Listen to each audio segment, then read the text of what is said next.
ఈలోగా అది పర్వం, గ్రహణ సమయం. సూర్యబింబాన్ని గ్రసించడం కోసమని రాహువు వచ్చాడు.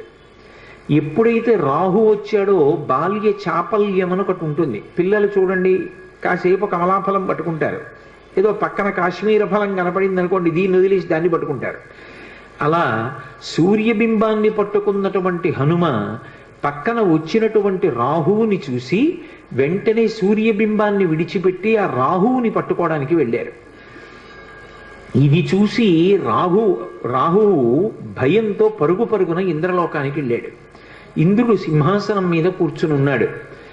నీవు నాకు అవకాశం ఇచ్చావు, పర్వదినాలలో సూర్యచంద్రుల్ని నేను గ్రసించవచ్చు, కానీ ఇవాళ పర్వన్నాడు నేను సూర్యుణ్ణి గ్రసించడానికి వెళ్ళేసరికి నాకన్నా ముందే వేరొక పిల్లవాడు వానర రూపంలో ఉన్నటువంటి వాడు వచ్చి సూర్యబింబాన్ని గ్రసిస్తున్నాడు, కాబట్టి నువ్వు నీ మాట తప్పావన్నాడు.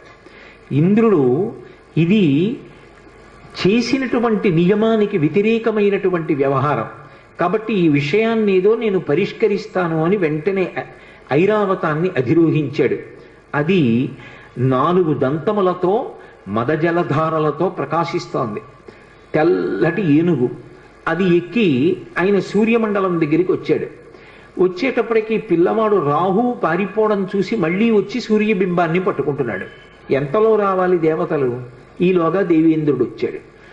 ఈ పిల్లవాడు వెనక్కి తిరిగి చూశాడు, తెల్లటి ఏనుగు కనపడింది ఐరావతం. ఇదేదో ఈ పండు బాగుంది, దీన్ని పట్టుకుందామని విడిచిపెట్టేసి ఆ సూర్యబింబాన్ని గబగబా వెళ్ళి ఐరావతాన్ని పట్టుకున్నాడు.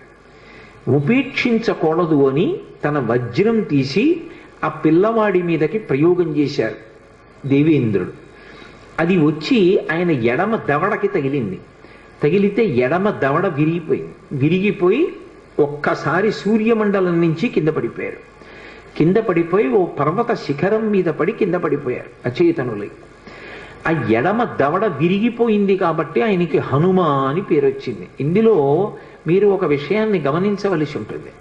అసలు సాధారణంగా అలా శరీరంలో ఏదైనా అవయవం విరిగిపోతే ఆ విరిగిపోయిన అవయవం పేరు మీదుగా పేరు పెట్టరు. ఎందుకంటే అది